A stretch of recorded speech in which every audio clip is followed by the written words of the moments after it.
नमस्कार दोस्तों। महाराष्ट्र के मुख्यमंत्री देवेंद्र फडणवीस ने सोमवार को कहा कि प्रशासन मराठा आरक्षण के लिए कार्यकर्ता मनोज जरांगे के नेतृत्व में जारी प्रदर्शन पर बॉम्बे हाई कोर्ट के निर्देशों को लागू करेगा। मुख्यमंत्री यह आश्वासन हाई कोर्ट की ओर से आंदोलन पर टिप्पणी की जाने के कुछ ही देर बाद आई है। मराठा आरक्षण को लेकर मनोज जरांगे पाटिल आंदोलन कर रहे हैं। इस पर बॉम्बे हाई कोर्ट में सोमवार को सुनवाई हुई। इसमें बॉम्बे हाई कोर्ट ने मराठा प्रदर्शनकारियों को कल यानी मंगलवार शाम तक आजाद मैदान को छोड़कर मुंबई की सभी सड़कों खाली करने का निर्देश दिया। हाई कोर्ट ने यह भी निर्देश दिया है कि किसी भी नए प्रदर्शनकारियों को मुंबई में प्रवेश की अनुमति न दी जाए और मनोज जरांगे के स्वास्थ्य का ध्यान रखा जाए। बॉम्बे हाई कोर्ट ने बहस के दौरान यह भी कहा है कि आंदोलन अब आयोजकों के साथ से निकल रहा है। बॉम्बे हाई कोर्ट के निर्देश के बाद महाराष्ट्र के मुख्यमंत्री देवेंद्र फडणवीस ने इस पर प्रतिक्रिया व्यक्त की है।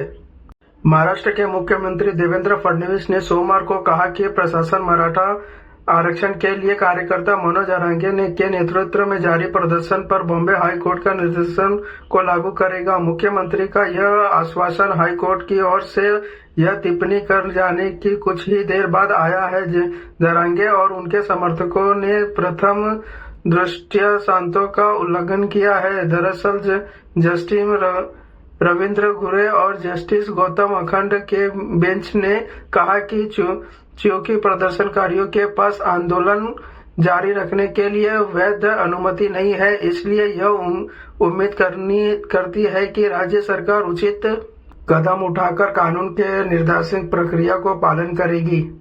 अदालत ने कहा कि सरकार का यह सुनिश्चित करेगी कि अब यह कोई प्रदर्शनकारी शहर में प्रवेश न कर सके। जैसा कि जरांगे ने दावा किया है कि फडणवीस ने पुणे में संवाददाताओं के कहा कि सरकार हाईकोर्ट के निर्देशों को लागू करेगी। उन्होंने इस आरोप को खारिज कर दिया कि कानून व्यवस्था ध्वस्त हो गई है। मुख्यमंत्री ने कहा कि छुटपुट घटनाएं हुई है जिन्हें पुलिस ने कुछ देर ही में संभाल लिया है। फडणवीस ने विरोध प्रदर्शन समाप्त करने के सवाल पर कहा कि बातचीत माइक पर नहीं हो सकती है। हमें पता न होना चाहिए कि किसके बात करनी है।